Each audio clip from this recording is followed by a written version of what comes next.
Hey, how are you? Doing well. It's very odd having you on that side. You want to switch? No, I'm good. It's just strange.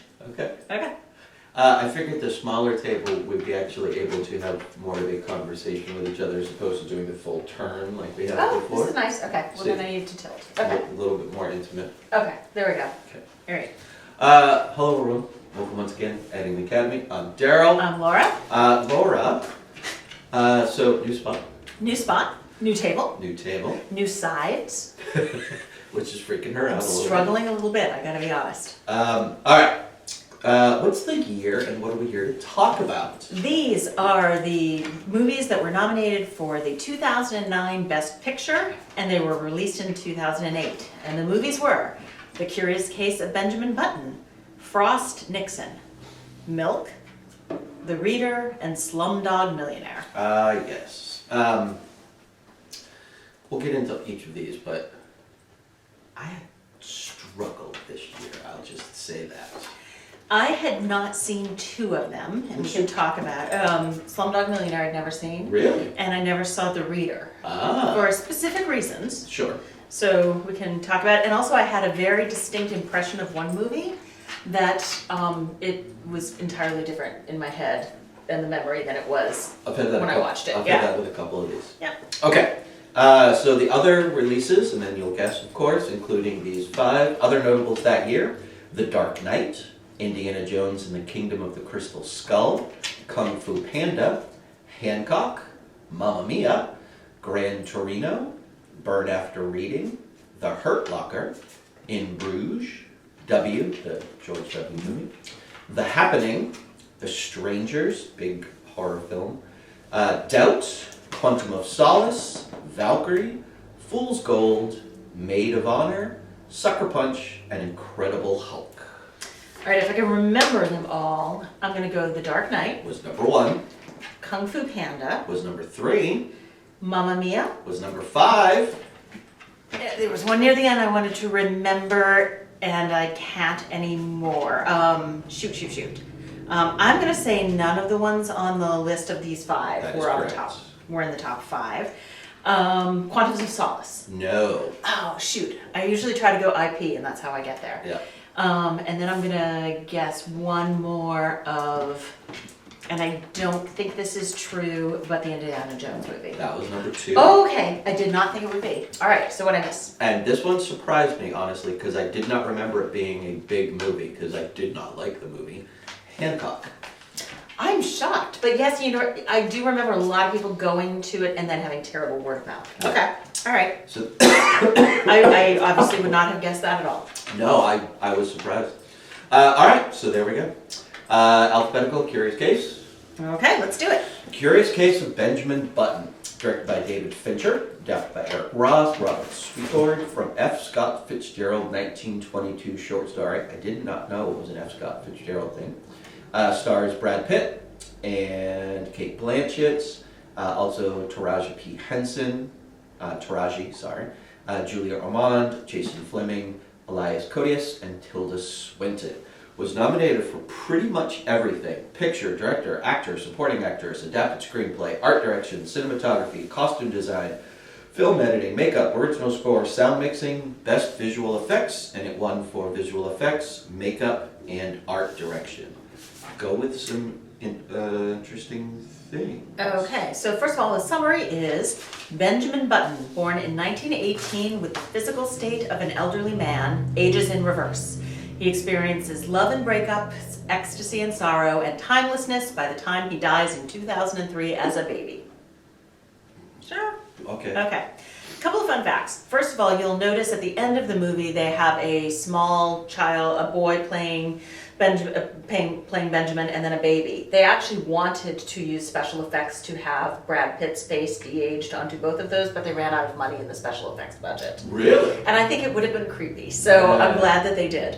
And then also this, you know, it's obviously F. Scott Fitzgerald, so it's been around for a very long time. A lot of people wanted to make a movie of this. And so over the years, names thrown out as Benjamin were Tom Cruise, John Travolta, and Martin Short. Huh. I can understand the first two. Yep. The third one, They would have taken it in a very different direction. Yeah, it would have been like a comedy almost. I'd assume so. So, yes, but interestingly, his name came up in a couple of places. Huh. All right. All right. Okay, so even before I did my deep dive, I had issues with this movie. I've seen it around the time that it came out. I don't remember if I saw it in the theater or not. It's Fincher. I love Fincher. This is my least favorite Fincher movie. Yep. And one of the principal reasons, and it took me a long time to really sit and think and figure out why, and it's I don't like this kind of story. I don't like the, let's go back and look at the wacky adventures of my life story. It's Forrest Gump, and I don't like those kind of stories for the most part. Okay. Interesting, because you tend to like stories that play with time and that have an interesting premise. Yes. Because in your top 20, you've got 2 of those. You've got Memento, and then you've got, what's the other one? That play with time? Yes, that plays with time. I can't remember, but... Now I'm blanking. Okay. So, but so it's not the Sarah Snook movie. Oh, not Phenomenon. Yeah. Yes, that other movie. But yes. So it's not the adventures of someone's life. It's that an individual had all of these grand adventures. Like Forrest Gump has a life that is just an unimaginable life. And sure, it makes for a fine movie, whatever. But I don't like that. Yep. This one is very much the same thing. Look at the grand adventures I had on my life. And I just don't, I don't know if Fincher couldn't do it. There's only one exception to this, which is kind of in the same category, and that's Big Fish. Yes. Yep. So that is like, but that's a slightly different thing because it's a father telling his tale, and the entire family has always believed they were just dad telling tall tales, and you're coming to find out they were actually real life adventures that he had. Okay. So there's a switch there that I liked, that I don't like with these. Really weird, the person I watched this movie with kept saying, just reminds me of Big Fish. So I would find that very interesting. Yeah. They're all like, here's an interesting life and the adventures I had kind of thing. This one in Forrest Gump, I just don't think do a good job, and I just don't care. Big Fish I did because it goes fantastical almost immediately. Yeah. This one is just, it's presenting a life lived in a fantastical way as ordinary. Yes, it was a very ordinary life. And I don't like that. So I think the premise was interesting. I thought it was a very interesting premise, and the movie itself was a bit of a snore. Yeah. Because first of all, you have to hang a very big hat on the fact that he had a ton of chemistry. The 2 characters by Brad Pitt and Cate Blanchett had a ton of chemistry. And in the middle of the movie, when they are both their own correct ages, playing with each other, they did, because they're very charismatic actors. But throughout the rest of the movie, it's one of them playing against CGI. Yeah. You know, well, it's actually usually the actress, whether it's her or a younger actress, playing against Brad Pitt as CGI. Yep. And there's no chemistry there. And so I think for me that was a bigger problem, is most of the movie is about their relationship and their romance and how it follows them through time. But except for the time in the middle when they are actually together and happy, which I thought was pretty interesting and done well, the rest of it felt very flat for me. I can see that, and I do agree. I do believe that is a big flaw of the movie, that when you have 2 actors of their caliber, and Brad Pitt has developed into a very good actor over the years, that you do need to have the on-screen chemistry to make it work, and when you put an impediment in front of that, it doesn't have the same resonance. And for this movie to work, you do need to have that relationship be built throughout and work in both directions. And I don't think it does work in both directions. And I spent a lot of time in this movie kind of testing the premise in my head, not meaning to, but as I'm watching the movie, I was getting caught up in the details of, okay, so now it's this year, and how old is she, and how old is he? Yeah. And like, if you were doing math during a movie, then it has not caught your attention. Correct. And it's definitely something that just didn't do it for me. I think it was a lot of style. I think that even though I didn't like the effects, they were incredibly good for the time. I don't think they're, if you look at them now, they look schlocky, but I think that in the moment they were incredibly good. I liked Brad Pitt's performance because I thought it was very subtle, and it needed to be subtle because you figure he, you know, especially at the beginning, he's a child observing the world. So there were definitely parts of it I liked, but all in all, it really didn't grab me emotionally, and I think it was supposed to. It was supposed to be an emotional movie. Yeah. And I didn't care that much. There wasn't a lot that you could actually latch onto and go for a ride with. Yep. Whether it was emotions or whether it was the journey and the story. Like you got little bits and pieces of everything, but none of it made a cohesive whole. Like there were scenes that were good. There were moments that were good. There were parts of the story that I thought were very strong. Mm-hmm. But when you put it all together, there's not enough to make for a super strong, well-crafted movie. Exactly. Like the scenes with him and Tilda Swinton I thought were really good and interesting, and like I would see a movie about those two characters, and I think that would be really interesting. I did put down, and I think this relates to what you were saying originally, was I'm tired of this framing device. Yeah. And it is like, let me tell you my story. And I was thinking of Forrest Gump at the time. So you're right, I'm sick of that framing device as well. Yeah, the deathbed story, I don't know if I've just seen it too many times that it has to be something so incredibly fresh and interesting for me to buy into it again. I don't know.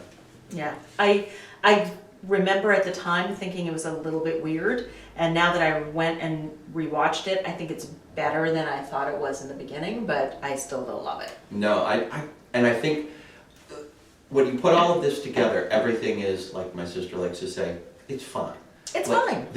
There's nothing horrible about it, but there's nothing super amazing about it either, except for the two female performances. I think they were amazing. Taraji and... Yes. Yep. They were, like, outstanding. I would throw Tilda into that. I would say all three of the main women. Yep. Yes, although I question even why that part was even in the story. Like, what was the necessity of it? Except for, okay, he had an affair with a married woman, and so he got a little booty. Great. What was the point? I mean, I really didn't see what the point of that was, either narratively or for any sort of emotional growth for him. I just didn't see it. I think we got the payoff when we saw that she finally swam the distance that she was supposed to swim. Like much later in the movie, long after their affair, you see that she has done with her life what she wanted to do with her life. Well, he's conveniently catching that one moment on the television. Absolutely, yeah. But you know, that's a great point though. We have a F. Scott Fitzgerald story. We have David Fincher as a director. We have Brad Pitt and Cate Blanchett. We could have done so much better. Yep. Yeah. Yep. And I honestly think it's just, I don't think it's any individual's fault. I don't think you can point the finger and be like, that is what made it not great. No. It's just the story overall. I don't care in what great hands it is. I don't think you're gonna make this a really great film with this as a story. I don't. Anyway, I have very little to say about a lot of these movies. Yeah, I'm with you. So that's all I have for that one. Yep. The one other positive thing I have is I liked the kind of the acceptance of death as a circle of life at the beginning with him living in the nursing home. I just thought that was interesting. He is actually a young boy in an old man's body, and death and not being afraid of it, I thought was really interesting. Yeah, that was the thing that I thought was the most clever by the story choice of putting him in this situation in an old body but experiencing things for the first time, because it does then take, not necessarily, like he's still afraid to die, he still doesn't want to die, but he doesn't have everyone else's fear of death as he moves forward. It's not as imminent for him. Correct. Exactly. So I thought that was an inspired choice, but that I'm putting up to F. Scott Fitzgerald. I think it was. I'm pretty sure it was. Yep, I agree with you. All right. We're probably going to get through this pretty quick, I have a feeling. You say. Moving on to Frost Nixon. Our last one was over an hour and a half. Oh, wow. Okay. All right. We'll try to maybe we'll counterbalance. This will be like 33 minutes. Frost Nixon. Frost Nixon, based on the 2006 play by Peter Morgan, who also adapted the screenplay.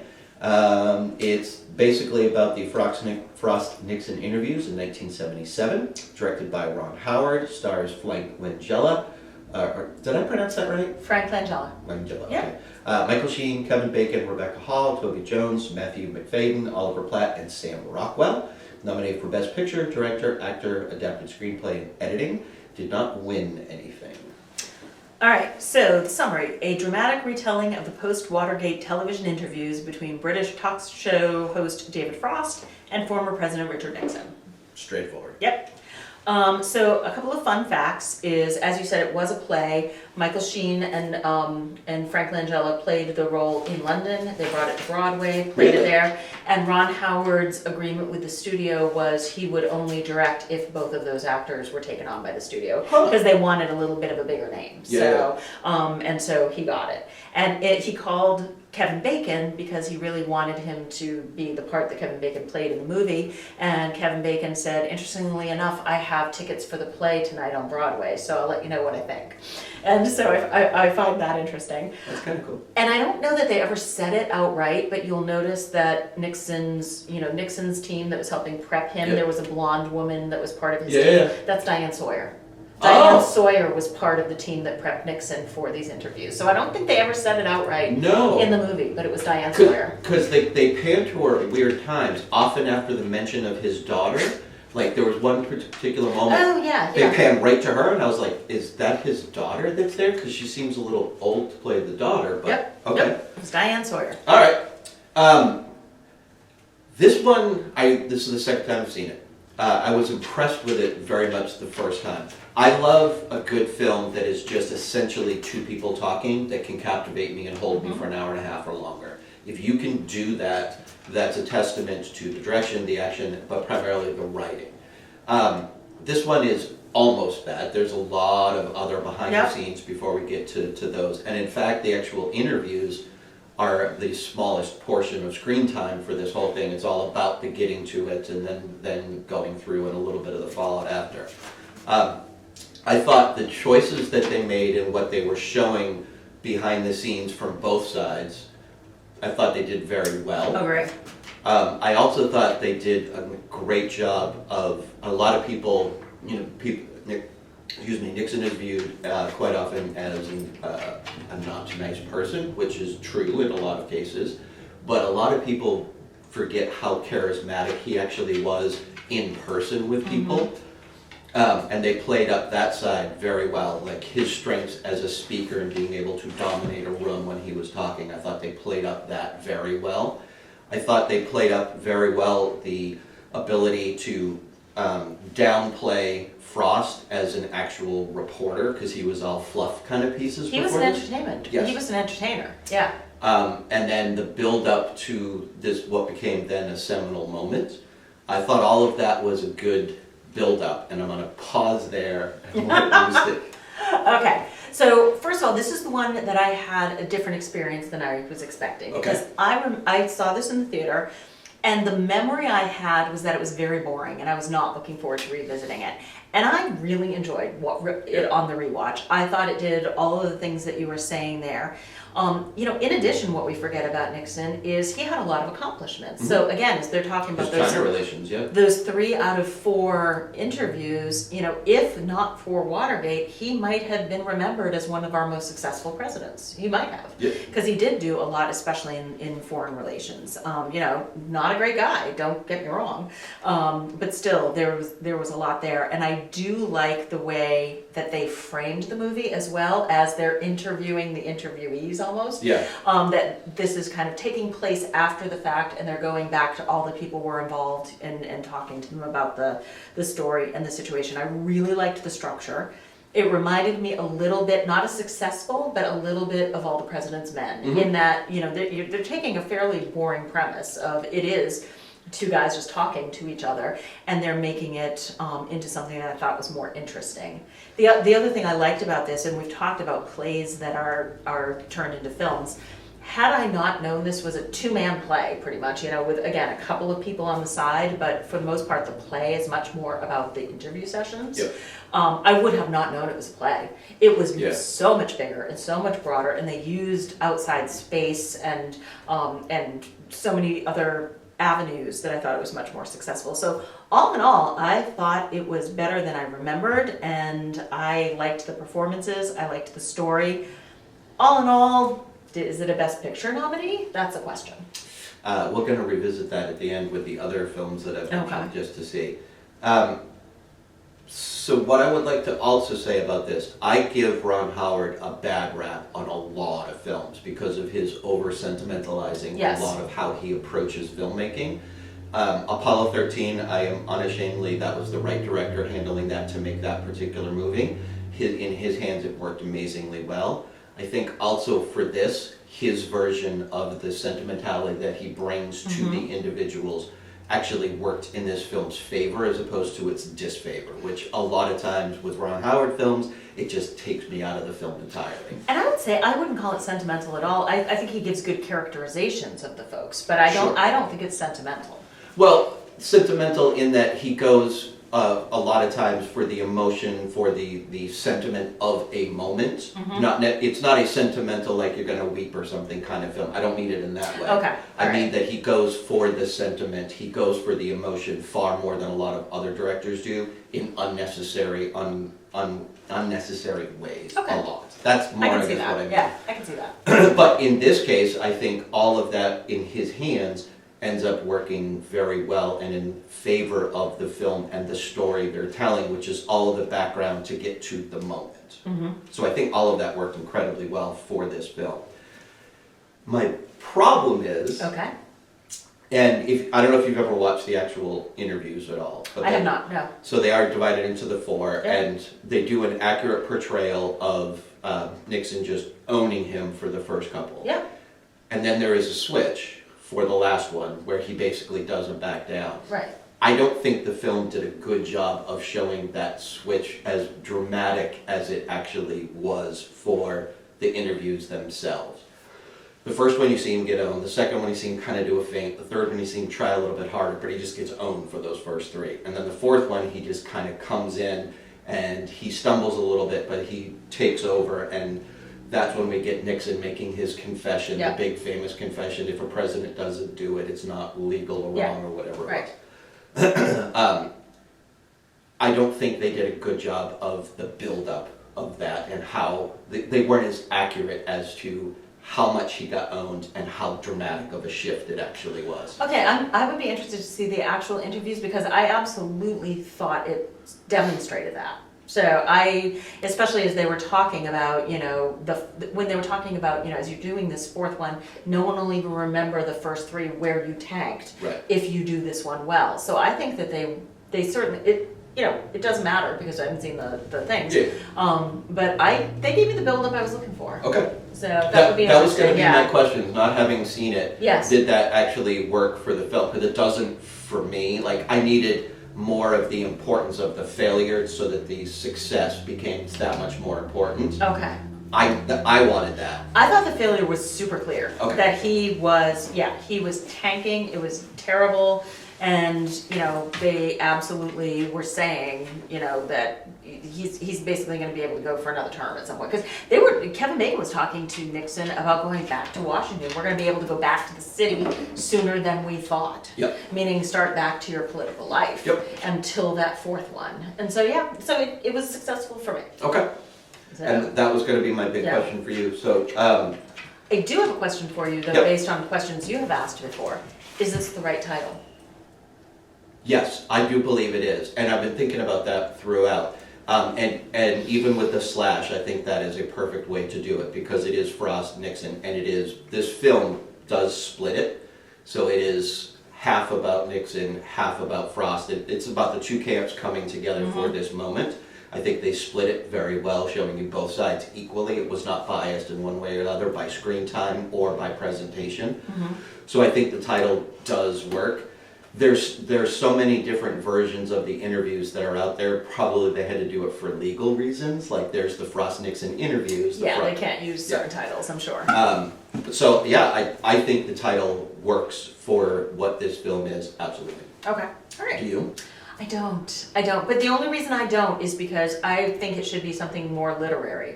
Because if you're looking at, again, All the President's Men, Yeah. Okay. that to me is more interesting than Woodward Bernstein. Yeah. Something along those lines. So Frost Nixon to me sounds, and maybe this is why I thought it was going to be boring. It sounds more boring, I think, than it is. It sounds interviewy. It sounds interviewy, and it is Not certainly about the filmy. interview, but it doesn't sound like a film I want to go see. Yep, I'm with you on that.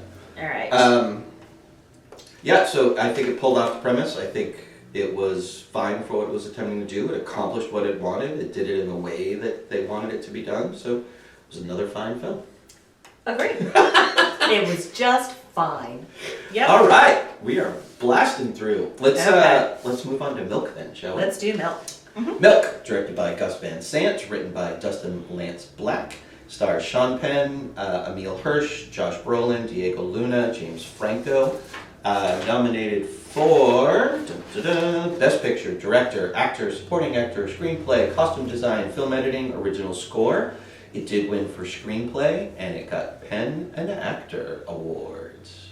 All right. So the summary is the story of American gay activist Harvey Milk, who fought for gay rights and was elected as California's first openly gay official. I think it misses the whole part and then was assassinated. So I think that's an important part of the movie, but it's fine. Maybe they didn't want to give away in the summary, like it's going to be a mystery for something that happened 50 years ago. Yeah, sure, could be. So a couple of fun facts. I remember Sean Penn giving an interview when it came out. So I saw it when it came out. And he said it was his idea that he and James Franco hook up pretty immediately, because he said a lot of people, and again, this is the time when not a lot of gay movies, movies about gay protagonists are out there. And so he comes in, he's like, a lot of people are going to wonder, oh my God, Sean Penn is playing Milk. Is he going to kiss a guy? He's like, yeah, I'm Harvey Milk. I'm going to kiss a guy. So let's make it happen within the first 5 minutes so that everyone knows I'm Harvey Milk. And so I thought that was very interesting. That sounds an awful lot like Sean as well. Doesn't it? Yeah. Doesn't it? And also the whole, I am Harvey Milk. Of course I'm going to kiss some guys and go to bed with them. Yeah. So it was his idea to make that happen early out so that nobody would be kind of tittering in their seats. Interestingly, the James Franco role, Chris Evans and Bradley Cooper were both very close to getting it. And Matt Damon was originally cast as Dan White, but he had to back out, and so it went to what is his name? Dan White. The second lover? No, Dan White, the guy who killed him. Oh, Brolin. Josh Brolin. Thank you. Good Lord. Josh Brolin, who I thought did a spectacular job. So I'm glad that it wasn't Matt Damon. Matt Damon would have been fine. He would have been fine. It would have been a slightly different movie. I don't know if it would have been better or worse, but I liked the way Josh took on the role, so I thought it was really good. I do as well. Okay, this to me is another fine film. Fortunately, it is not one like we've seen before, which rests solely on a singular performance. A lot of the biopics we've seen before, it's like if it's only this person's performance that even makes this film tolerable. I thought everybody that was in their roles did a fantastic job supporting and enhancing the story forward. One of the things that I admired most about it, and this goes towards one of your fascinating facts, is I liked how they showed and did not shy away from the fact that Harvey was a sexual person. Absolutely. As well as a political advocate and political, because sometimes it doesn't matter if even in like straight films, they will downplay the sexual side of someone who is very sexualized or very sexual in nature. They just downplay that for the sake of the film. They did not do that here, and I thought that was an appropriate choice because by all accounts, Harvey was quite sexual. So it's good to be able to see that, and the fact that it was being done and portrayed as gay sex just enhances the actual overall thing that they were trying to show in the film and what he was fighting for. So I thought all of that worked well, and I'm glad they didn't shy away or pull any punches with that. That I thought was a strength of the film. Other than that, it was fun. Okay, so I think this is a notch above fun. I actually really like this movie. Okay. And part of the reason I really like it is it does the biopic picture that we have said we like more, which is it took a moment in time. Yeah, it took about an 8-year period of looking at a person's life. It's not cradle to grave. It's, let's look at this most important time frame in this person's life. And I thought Sean Penn's performance was really great. But I was going to say something similar to what you said about his sexuality, that it was very open about the fact that he was a very sexual person. It was also very open about the fact he was a very political person. Yeah. He was trading votes for votes. He's like, I need this, you need that, let's make this work. Going to and it's not just in his political life, but in his business community. He's going to the Teamsters. He's like, okay, my people will pour out their course, but you've got to get them hired. And I like the fact that they showed him as a very gray character. He had a lot of amazing traits, and he was a great advocate, and just like a really good person. But also he advocated for outing people when they were not ready, and that's not great. That is not something, I think that's very controversial in every community. And so but they didn't shy away from it. To your point, is they made him as complicated a person as he was. They showed us all of those complications. So let's talk about that for a second, because that is a part that was not only controversial just in and of itself, taking away somebody's own choice to do or say the things that they want, but also was very, he got a lot of backlash from that in his movement. And personally, I think rightly so. I get the point that he was trying to make. Like, look, if they only knew that you were gay, then they would have friends, no they're issues. Teachers, they're brothers, yes. Then a lot of the stigma that's there would be lessened, and it would be easier. Which I get that as a point. Oh, yeah. But you can't then force people to be like, I'm going to put myself through hell for a while to make things better for people down the road. Is that a good thing, an altruistic thing to do? Sure. But you can't force somebody to make that choice. You can't force that upon them. And his demanding that people out themselves was a very big negative, in my personal estimation, and also what he fought against a lot, because he got a lot of backlash for it. He absolutely did get a lot of backlash, and I agree with your opinion, but I also absolutely see why he did it. Oh, and sure. I love that they showed that that's what he was doing. Yep. Because that was incredibly controversial, and to this day it's very controversial. So I really liked that it was a all warts kind of vision of him. The other thing I thought was an interesting choice was, it really was, he was reading into a tape recorder, and he left those tapes behind. So San Francisco at that time, the Jonestown Massacre happened on November 18th, and most of the folks in Jonestown came from San Francisco. And Leo Ryan, who was the San Francisco congressman, was killed in Jonestown on November 18th, and the mayor and Milk were assassinated on November 27th. Oh wow! So San Francisco took just such a hit at that time. But November 18th was when he started those. That's when he started the tapes, because Jonestown had just happened, and it's like, oh my God, what can happen? I could get assassinated. So he started those. So I thought it was really interesting. The tack they took is, you really didn't get to see anything that Milk didn't see. So for instance, the whole thing about Dan White decided to quit, and then he got hauled into a meeting by the police, and he wanted his job back, and those were facts, and all of that happened, but we didn't know why, and we didn't know how, and so Milk didn't know why and how, so we didn't get to see those. Okay, I see where you're going. It's only from Milk's viewpoint. We never saw, the mayor killed. Right. We heard the shots because people in the building heard the shots. So you're only seeing things that Milk actually saw, which I thought was incredibly interesting. What happens to Scotty when he leaves him and goes off? We only see Scott when he comes back and forth. We don't know what his life is like. No, that's a really good point. It's something I did not pick up on. I should have, but that's a really good point. And that does actually elevate the film a little bit more in my estimation, because you're correct. Everything that is shown is something that was directly or out of the side seen. Or he was told, or something along those lines. lines. Right. Yeah. Okay. Yeah, it was all within his world. And so therefore you didn't see a lot of that criticism, because he's just like, this is my world, I'm going for it, I don't care. Right. But you can see where the criticism would be coming for. And then just the other piece I gotta throw out there is the production design. I mean, that was 1978 San Francisco. Yeah, it was. I mean, from the cars to the buildings to the clothes, the one thing I really didn't like about the movie is I thought it had an incredibly schlocky ending. I didn't need to see all of and here's Dan White, and here's Dan White, and here's Cleve Jones, and here's Cleve Jones. I didn't need to see that stuff. I thought it was a little schlocky.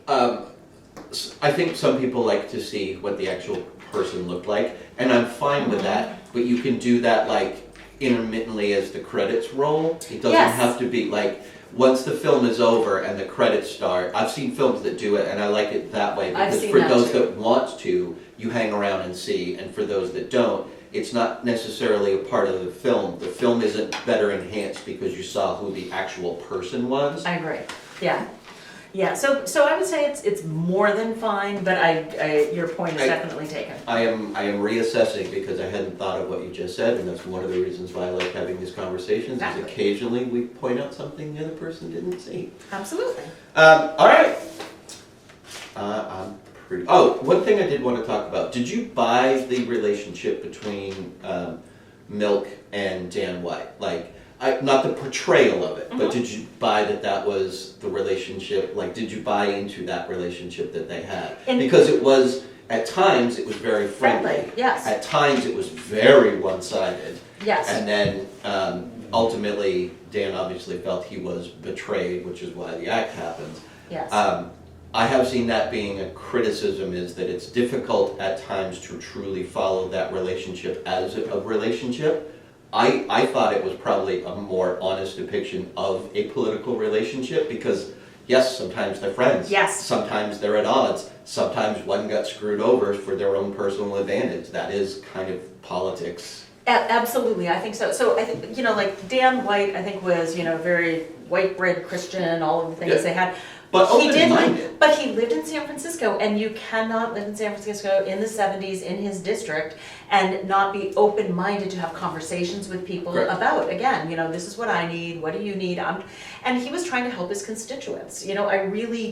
I believe that he was trying to help his constituents the best he could, and he was some kind of messed up, and when he couldn't, and his frustrations and all of those things.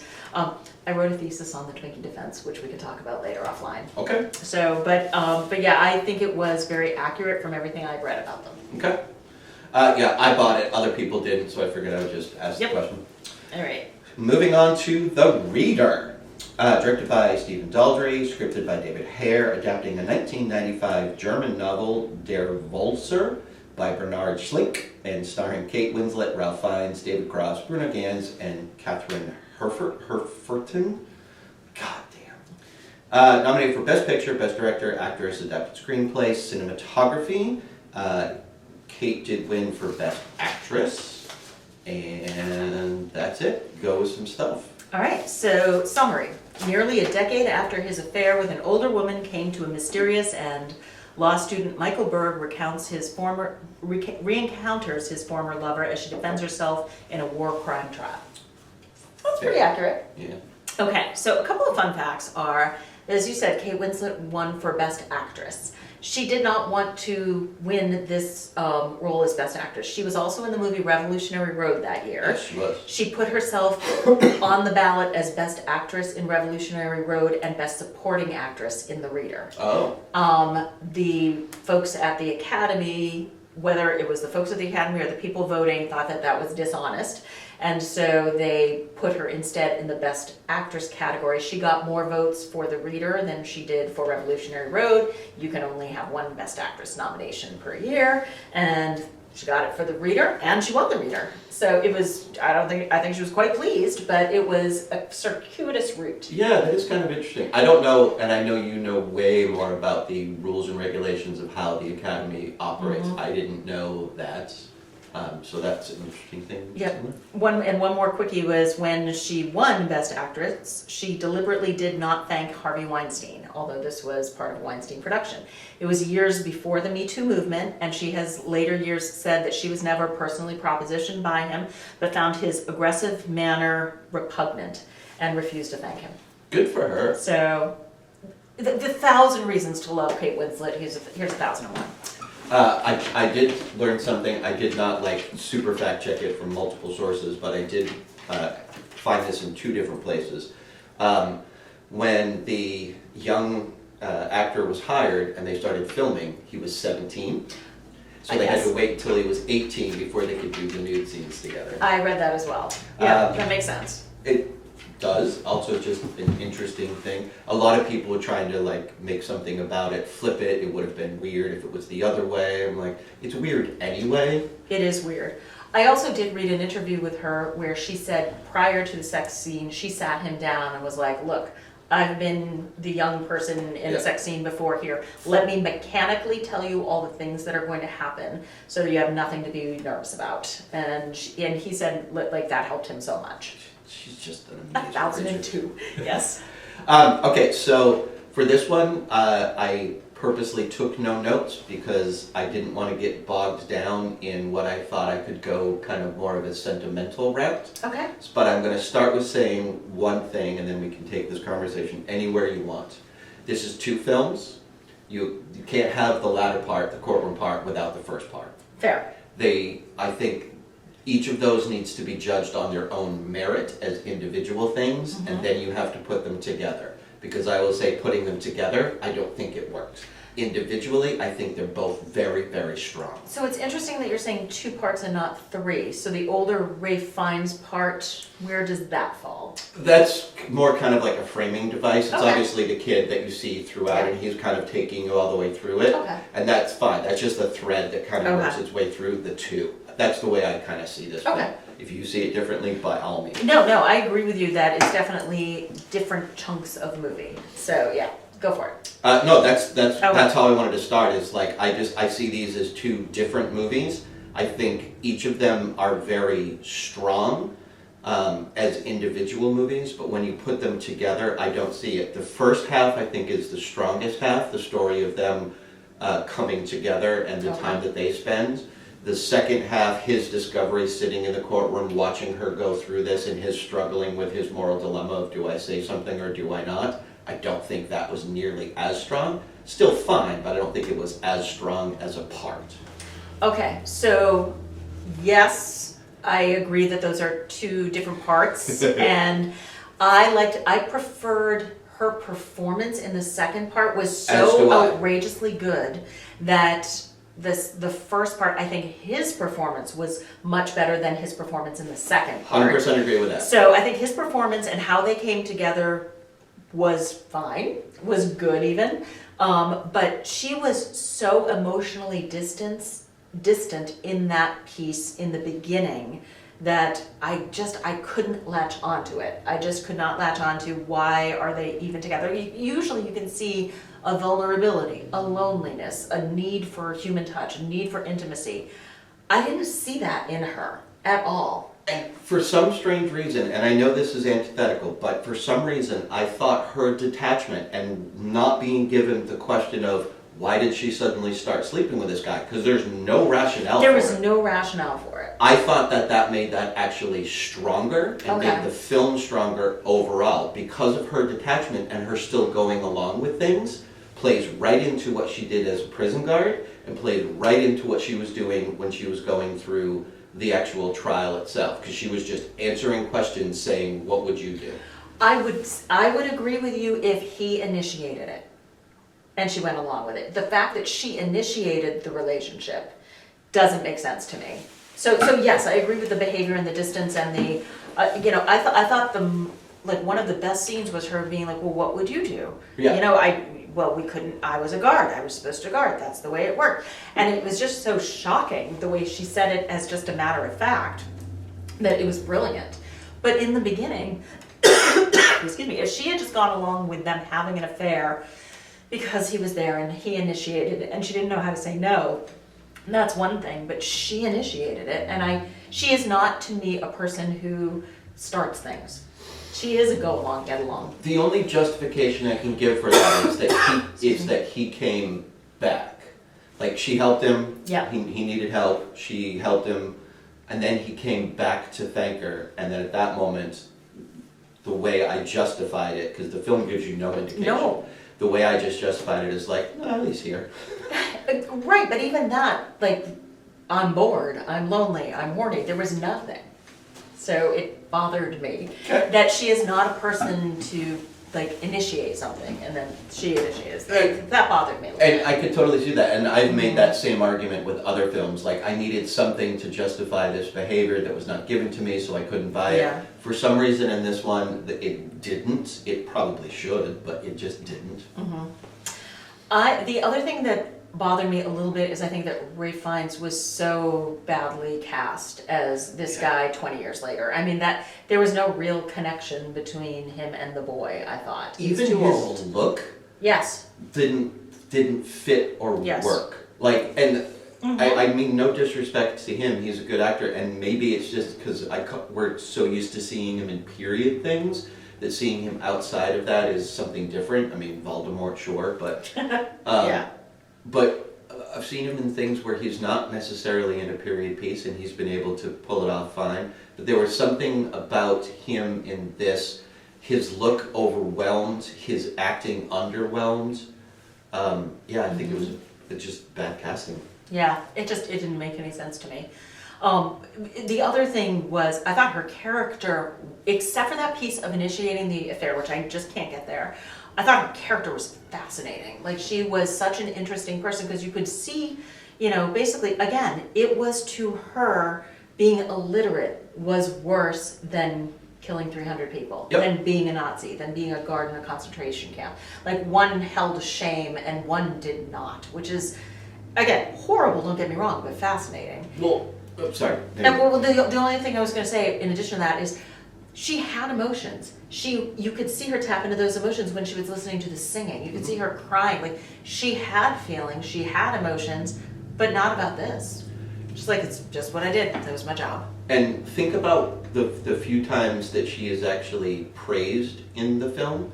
It's always about the quality of her job that she's doing. Her work. Like, whatever job it was, whether it was being a prison guard or riding the buses, whatever that official job was, she gives her all to whatever her job was, and emotion is taken out of it. In fact, when she's riding the buses, she gets upset because she's confronted with emotion when he actually is there and doesn't come and acknowledge that she's there. Like, because he was sitting back is the reason she's upset. Not that he was there, but because he didn't acknowledge her in that position in that moment. Yep. She gets mad. Yeah, fascinating. Yeah. She's so cut and dry, but she's so layered at the exact same time. Yeah, yep. One of my favorite scenes in the movie was Lena Olin and Ray Fiennes. First of all, I recognized Lena Olin in the old lady makeup in the trial when she was playing her mother, and I'm like, why do they have Lena Olin and all of that heavy makeup so that we can see her in New York in years? I loved that scene. I absolutely loved that she had grace, and she had just like a certain amount of character and full disdain for both Kate Winslet and Ray Fiennes for having loved her. And I love that she gave them no grace, and she didn't deserve to. She didn't have to. They didn't deserve it. She fully acknowledged everything that was being done. She did it with her own grace. Yes, with her grace. She was not giving in to anything that was being done, except for at the very, very end when he says, do you want this in her name? And she said, I forget the exact phrase, but it's essentially like, whatever you see fit. Yeah, I don't care. This has nothing to do with me. Yeah. And, I put it in her name, put it in whoever's name. That's blood money, and I want nothing to do with it. I loved that scene. I thought she was wonderful in it. Just a quick side note on Lena. I've always been a fan of hers. The very first movie I ever saw her in, and I apologize for this, but the very first movie I ever saw her in was a movie called Whore, where she plays a prostitute.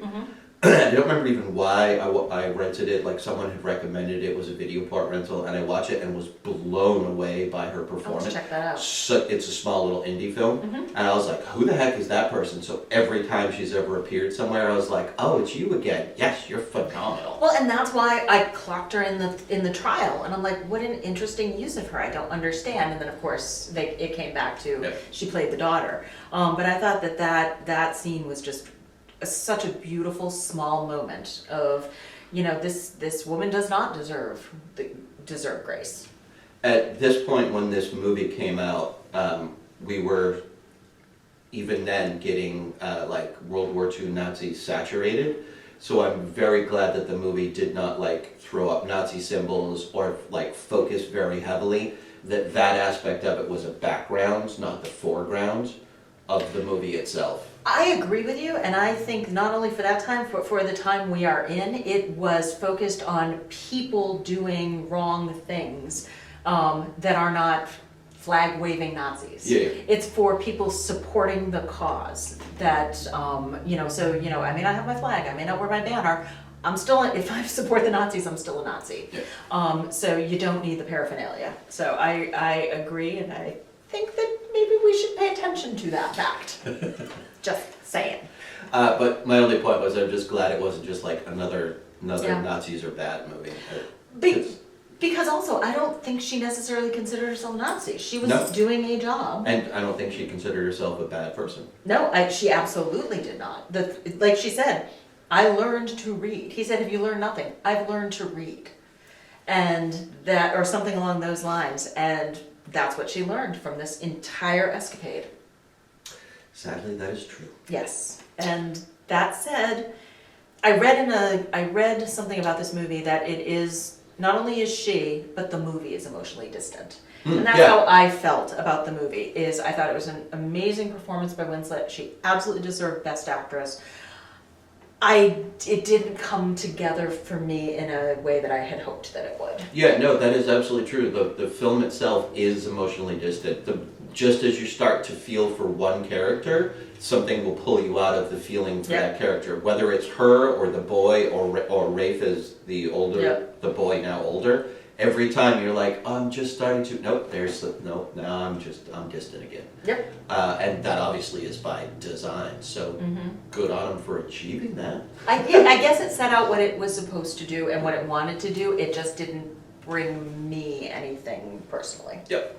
Yep. This is the first time I watched it, actually. I avoided this at the time just because maybe it was the saturation, but I just wasn't interested in the subject matter. It's like every couple of years we have to have a Nazi film showing it from some different angle, and I'm done. Like, let them die. They were not nice people. We don't need to keep pouring over it.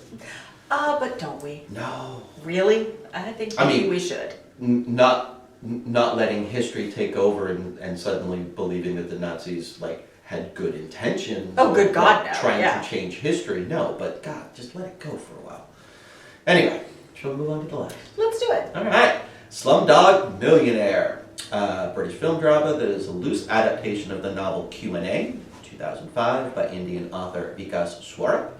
It stars Dev Patel. This was his film debut. Filmed in India and was directed by Danny Boyle and written by Simon Beaufoy. Nominated for quite a few things: Best Picture, Director, Adapted Screenplay, Cinematography, Film Editing, Score, Original Sound, Sound Editing, Sound Mixing, won for Mixing, Original Song, Jaho, Original Score, Film Editing, Best Cinematography, Best Adapted Screenplay, Best Director for Danny Boyle, and Best Picture. Go with some facts. All right, so the summary is, when a teenager from the slums of Mumbai is interrogated about his suspicious performance on a quiz show, he revisits various events from his past to explain how he knew all the answers. I think that's solid. Yeah. All right, so just first of all, I want to thank this movie for bringing us Dev Patel, because I love him. He and Frida Pinto were actually a real-life couple for many years after this movie. Really? I think they just broke up like 2014, 15, somewhere around there. So.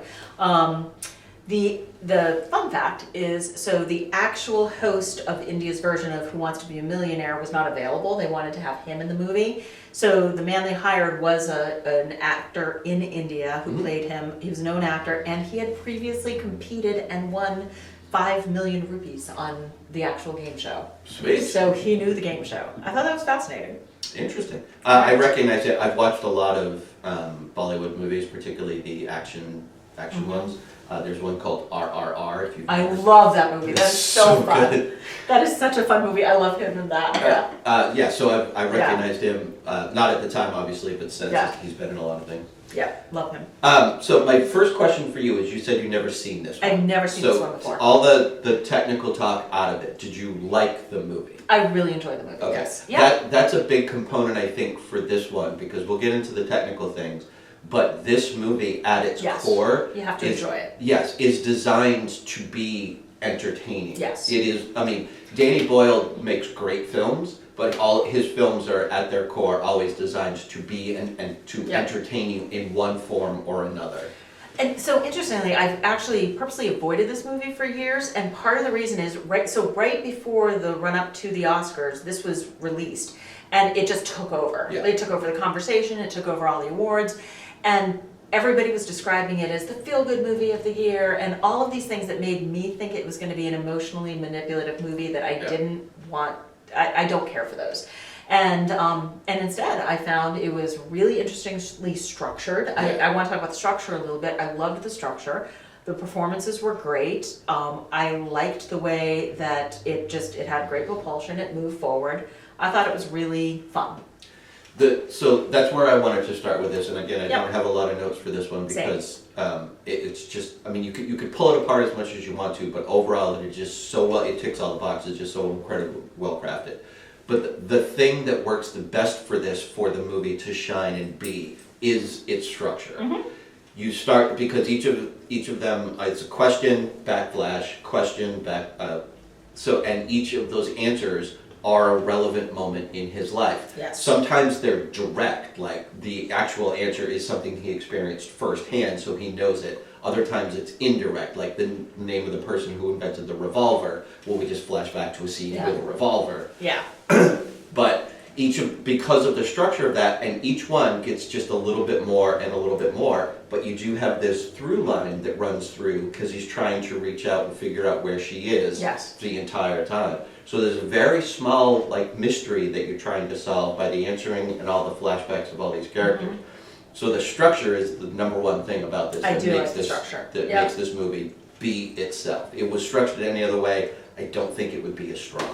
Yep, nope, I totally agree. The only slight quibble I have with it is the very beginning scenes, because you start with him getting tortured by the police, and that is so little from what the movie actually what has to do with the movie, that I didn't care for that piece. It's like almost, what am I in? What movie am I watching? And that really, the police and them asking the questions makes a lot of sense, but starting out with a scene of torture when that's really not what you're getting for the rest of the movie seemed like a bait and switch to me. I think, and I understand what you're saying, and I think it was a quick shock to ground you, to be literally quick shock. Yeah. So I understand why it was done. I agree that Yeah. it may not be necessary, but Yeah, it just didn't work for me, but I understand and had no quibbles with the movie. one of the things that, and this is again a Danny Boyle thing, other directors do this as well, but he plays with sound incredibly well. When sound is up, it's important. When sound is down, it's also important, but in a different way. Like, sound does become another character throughout this, so that you're paying attention, you're pulling back, you're like, the sound is not purposely guiding you like sappy strings where you're going to feel something now, but it is helping guide you through the story that is being told to you. The sound enhances the story, and he does a great job with that. It was fine. I enjoy this movie a lot because it is just a fun voyage where, again, it just all the boxes are ticked for me. So I enjoy this one. I don't have a heck of a lot to say except it's just very well crafted and acted, and everything works very well. Very enjoyable. That's it? You got nothing? I really don't. I like the structure. It's much deeper than I thought it would be. Love the casting, particularly the 3 different ages of the children. Yep. All of that, like we were just talking about going from Ralph Fiennes to a younger man, and that casting was so bad. The casting in this is so much better. Yeah. It's 3 people are playing the same role, and we see them throughout the movie, and you know who they are, and you don't need to be introduced to them. So, I thought it was very enjoyable. This movie does what very few movies are able to accomplish, is even if I tell you in slight detail what the plot is, You gotta see it. Yeah, you're not going to be able to get the movie out of that at all, because this is an experience to go through, which a lot of movies can't actually. They don't live up to that. Yes, I agree with that, and I think that's one of the things of good film is you have to see it. It's a visual medium. Yep. I agree. All right, I got nothing else. So All right. I am going to ask you to go first because I am baffled as to which way you're going to go with this one. I really am. This, for the very first time, I genuinely don't know how you feel about the winner this year. I'm a woman of mystery. All right, so I'm going to guess that you agree with the Academy that Slumdog Millionaire should have won. In this particular Yeah. year, absolutely. Okay, so I had a different question of in another year with Slumdog Millionaire, depending on the... Depending on the year and Yeah. what it was up against, but probably... This was not a strong year, I No, think. this is was not a a very... strong year. Of all the years we've seen, this is the least strong of the five choices, I think. I think there are only two films that really deserve to be in the category this year. Okay, That's Frost Nixon and this one. Those are the only two that I think are strong enough to really be in this category, okay, with a coin flip on the reader. okay. Then you're never going to get my guess. Because my gut was to go with the reader, but then you said the emotional distance, and you couldn't get there, so I was like, that one's out. You talked most favorably about Frost Nixon, but I'm guessing that's not it. It's not Slumdog Millionaire, which leaves... No, you're going with Milk. I'm going with Milk. I pulled it out in the end. I think that Milk had the performances, it had the structure, it had the production design, it ticked more of the boxes for me personally. I understand that. Yep. And yep. I think it was a tough year. I agree this was not a strong category. No. Totally agree. All right, there you go. What do you guys think? What do you feel? Let us know, Mr. Lobster Man. Lobster Jesus. Mr. Lobster Jesus. Thanks, everybody. Oh, we didn't do the clap!